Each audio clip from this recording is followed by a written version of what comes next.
Interest rates, Jerome Powell, and our job market. Hey everyone, it's Wolfgang. The job market's on everyone's mind these days, and so is the economy. And because of that, interest rates are on everyone's minds too. So this video, I will explain a way to discover if high interest rates is the wrong move. So there is a way to find out by looking at the data. It's actually pretty simple. Just a couple of things to explain, and then I'll get to the punchline. So starting off with how your job is affected by high interest rates. So high interest rates hurts credit card users. There are a lot of people who buy things with credit cards. Credit cards have an interest rate that's based on the current interest rates set by the Federal Reserve. So when interest rates are high, credit card rates are high also. When credit card rates are high, credit card users reduce their spending. They save more. When they're not spending, that's hurting all companies who sell things to people who use credit cards. And so if companies are hurt by people not spending, that's your job being affected, because companies only keep enough people employed to operate the business. If fewer people are buying from all these companies selling to U.S. consumers, they don't need as many employees.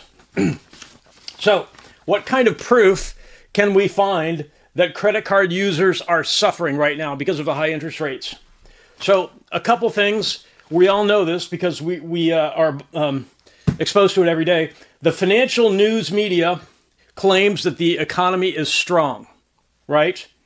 However, the reality is the 90-day seriously delinquent credit card rate has been increasing. 90 days seriously delinquent means people who have not paid their credit card bill in more than 90 days, 3 months.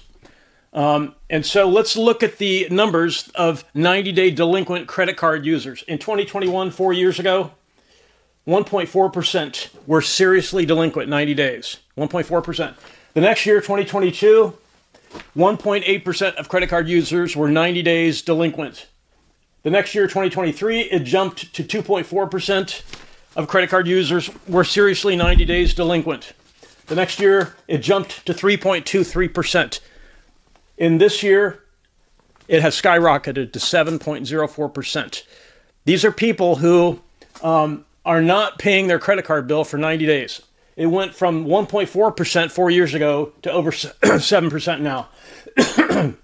And in fact, you have to go all the way back to the Great Financial Crisis in 2010 to find a higher default rate than that, 15 years ago. So the 90-day seriously delinquent rate is the highest since 2010.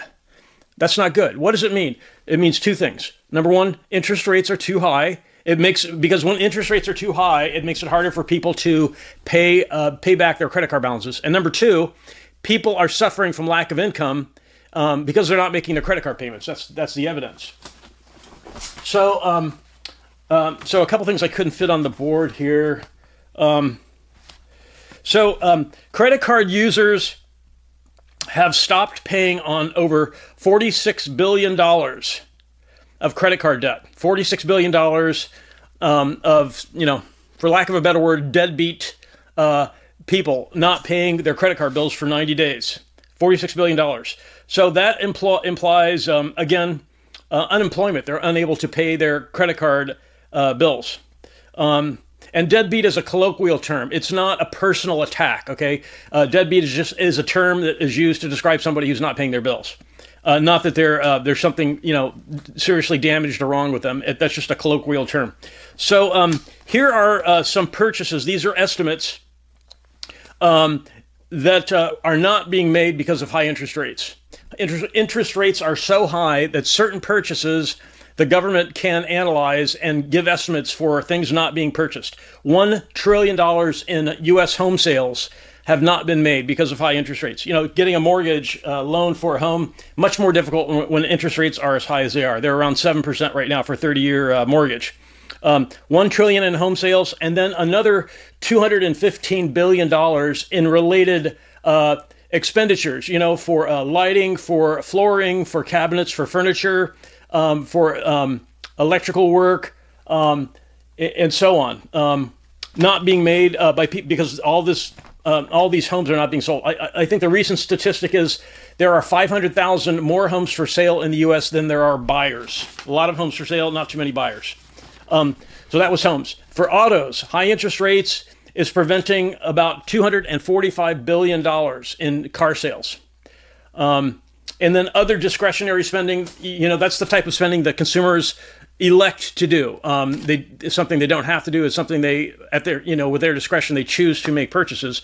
The estimate is $750 billion due to high interest rates not being made. So the total not spent annually because of these high rates, interest rates, $2.25 trillion. $2.25 trillion not being spent. So that affects your job, right? That's a lot of money. That's a big chunk of the national gross domestic product. When it gets into the trillions, that's a big hit. So that affects people's jobs. And because people's jobs are affected, that's hurting their ability to repay their credit cards, make their credit card payments. So let's look at unemployment.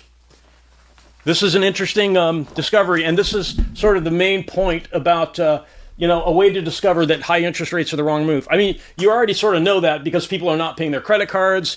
But let's look at the job market. Why are they not paying their credit cards? They don't have an income. How come? Why are so many people suffering with unemployment? Because if you think about it, the most recent public appearance by Jerome Powell, the head of the Fed, he said 139,000 new jobs were created, and that exceeded expectations. That was the selling point that he made at his most recent appearance last week. Jerome Powell, 139,000 new jobs created, that exceeded expectations. And so everyone thought, okay, the job market's healthy. Okay? And the financial media said the labor market is strong, right? That's what we are bombarded with, these claims that the labor market, the job market is strong. It's bogus. It's baloney, okay? Because what they're not telling you are the behind the scenes the data behind the scenes. You will notice that the Fed and the financial media are not talking about these points.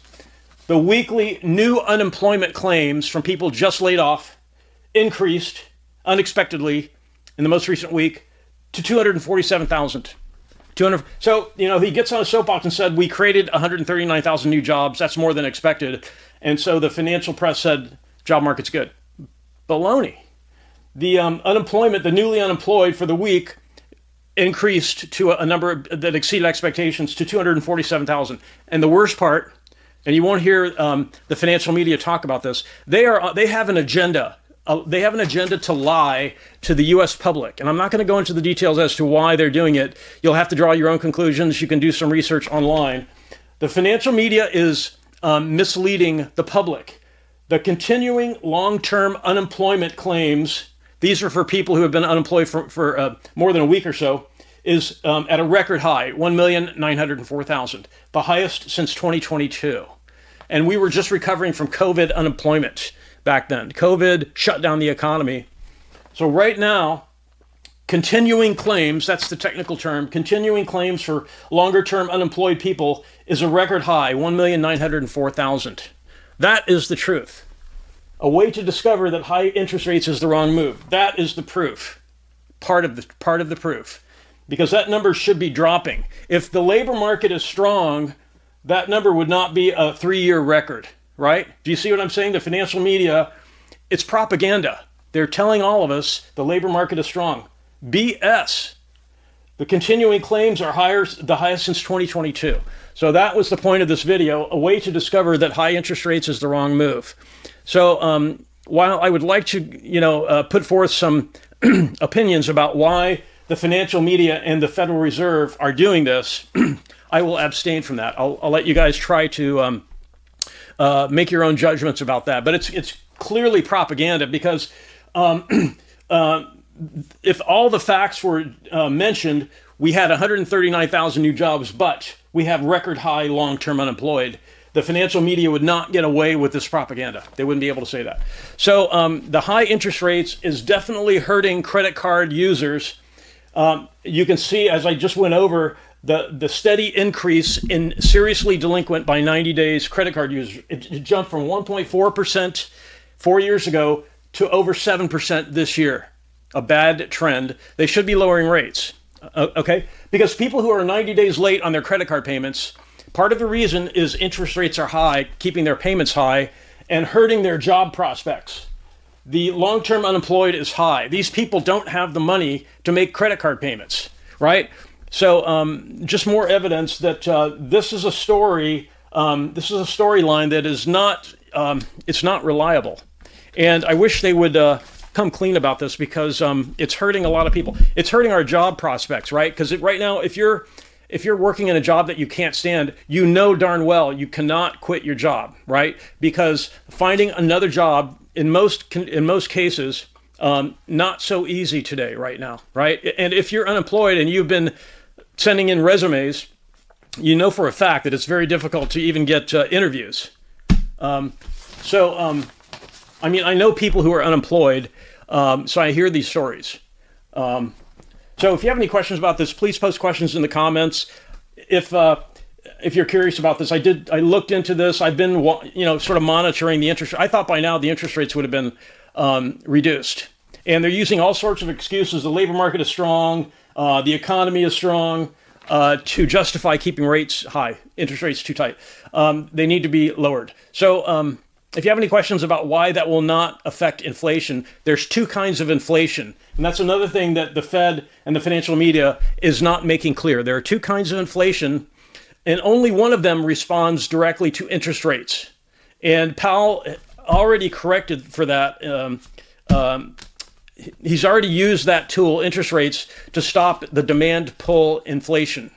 Cost push inflation is something that interest rates do not directly affect, and he's on his soapbox claiming that cost push inflation is a risk, and that's why interest rates need to be high. It's baloney. So these folks are using propaganda, and they're relying on people being ignorant about how the economy works. But you can discover this yourself. You can discover this trend of rising 90-day seriously delinquent credit card users yourself. It's online. It's pretty easy to get. So I very much appreciate everyone watching. If you have any questions about this, please post in the comments. Have a great day.